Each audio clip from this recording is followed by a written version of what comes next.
pyramid and Japanese cherry blossoms everywhere, and thought, if you really are a traveller and citizen of the world, you've found a home, or several homes all at once. And it really means a lot to me to be introduced by my old friend, Professor Wegner. It's true, he kept out all the incriminating parts about video games, pizza parlors, and things even fouler than both those.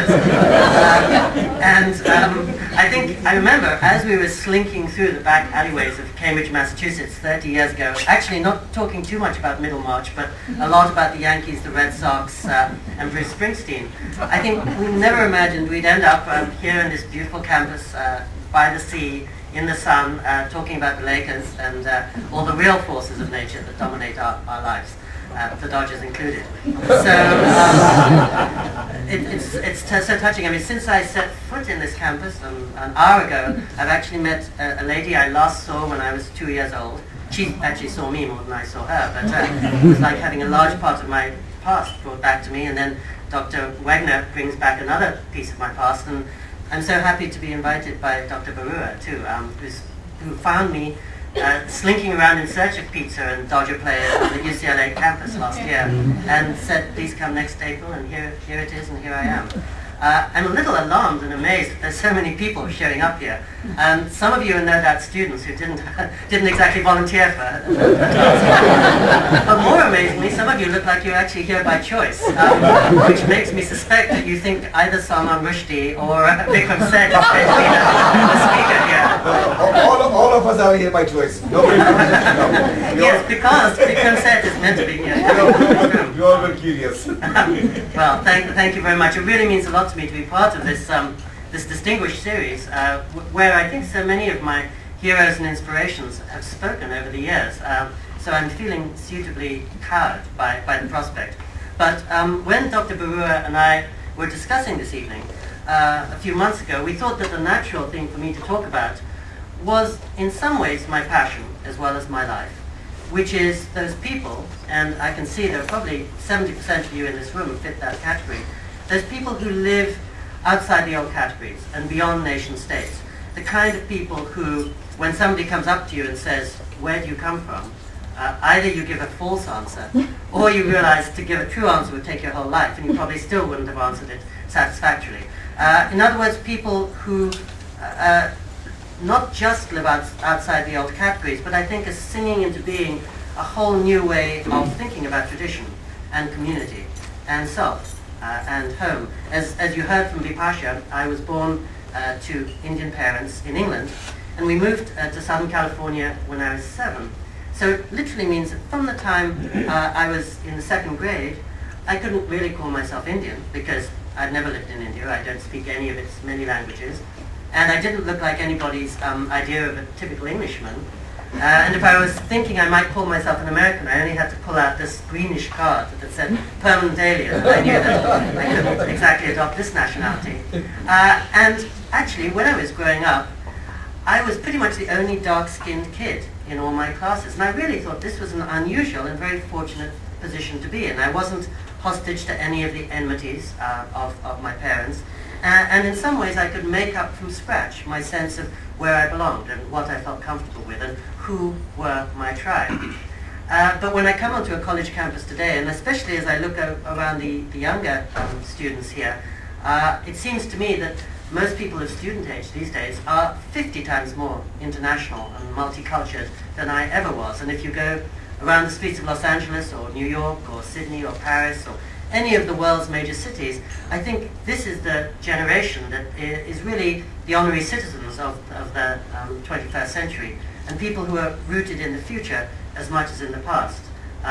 Many of you know from your courses or from your lives that when you pick up a novel by Salman Rushdie, or you go across the street to Burger King and eat a pita fajita, or turn on KCRW and listen to Morning Becomes Eclectic or Tom Schnabel's World Music Show, any of those things that you encounter there, you couldn't begin to say where they come from, and you don't need to. Geographic location seems more and more irrelevant, and I think more and more of us, and again, I think many of you in this room fit this, are indeed mongrels, to use the word that you cited for my writing, and are indeed sort of multinational souls on a multicultural canvas.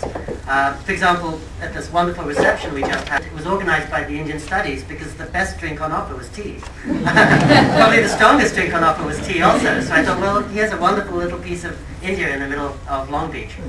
So I was all set to talk about that and to talk about the 2 weeks when I lived in Los Angeles airport, which is something I don't recommend any of you do, even if your plane is delayed day after day. And about the 6 times I went to the Olympic Games, almost to see how the global community would look when people from every nationality were gathered under one roof, but no one really could speak the same language. And I was also thinking of talking about one of the places I have in common with my friend Bipasha, Toronto, the most multinational city statistically in the world, and just about the rotating sense of home, where I think many of us here have one culture through our parents and another culture perhaps through our sweethearts and another through our jobs or our colleges and maybe a fourth through our hearts. And our life takes the form of taking pieces of these different cultures and trying to make a stained glass whole out of them. So anyway, I'm actually not going to talk about any of that. That's the extent of it, though if you have questions, maybe I'll come back to it towards the end, and if you do really want to hear more about unprecedented lifestyles and the new global century, I'd gladly talk to it. So talk to it or talk about it. So I apologize if some of you are here because of the title, because I'm going to deviate from the title a little. Because as Bipasha and I were corresponding in the last couple of weeks, we thought it might be actually more fun to hone in on one example of this new kind of global citizenship and global conscience and global responsibility, who also happens to be a lot in the news, and he's coming to Southern California next week, and he's probably the single most visible and perhaps popular Indian resident on the planet today, which is the Dalai Lama. And it seemed that maybe through his example one could understand something about the global century. And so as I was driving down here today from Long Beach, I was remembering, from Long Beach, there's a good travel, I don't even know where I am, sorry. From Santa Barbara to Long Beach. I was remembering that when I was 2 years old, if you can believe it, I wasn't really paying much attention to world events. But there was one world event that really stuck inside my mind, and I couldn't get it out, and that was the story of this young prince fleeing across the highest mountains in the world to try to get to safety and a new life.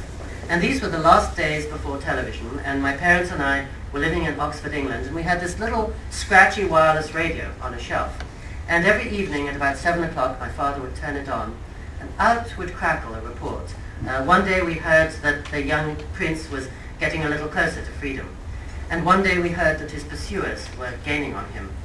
One day I remember there was reports of a plane circling overhead, and nobody knew if it was friend or foe. And finally, after day, 14 days of turning on the radio, we heard the news that the young prince had finally arrived in safety and a new life in India. And my father was a professional philosopher and very interested in Buddhism as well as many other religions. And so he sailed all the way back from England to India and requested an audience with the newly arrived Dalai Lama. And I think my father was one of the relatively few people at that time who knew that suddenly this amazing storehouse of centuries of wisdom and rigorous philosophy was available to the rest of the world as never had happened before.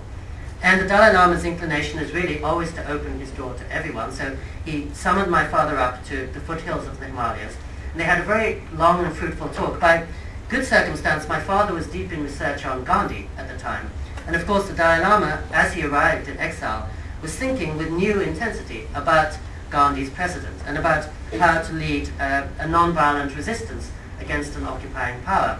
So they talked, I think, for a couple of hours, and at the end of it, my father, probably like any proud dad, said, well, Your Holiness, I've got this little 3-year-old boy back in Oxford, and he took this very keen interest in the story of your escape. And the Dalai Lama, with, I think, even then, his perfect gift for the perfect gesture, found a photograph of himself when he was only 5 years old, already on the lion throne in Lhasa, ruler of his people, and sent it to me through my father. And of course, I was a typical 3-year-old. I didn't really know, as I looked at it, who or what the Dalai Lama was. But I could instantly make some connection. And many of you who've seen the Dalai Lama knows that know that his particular gift is as soon as he meets somebody, he finds a common ground, so that person actually thinks that she's mad.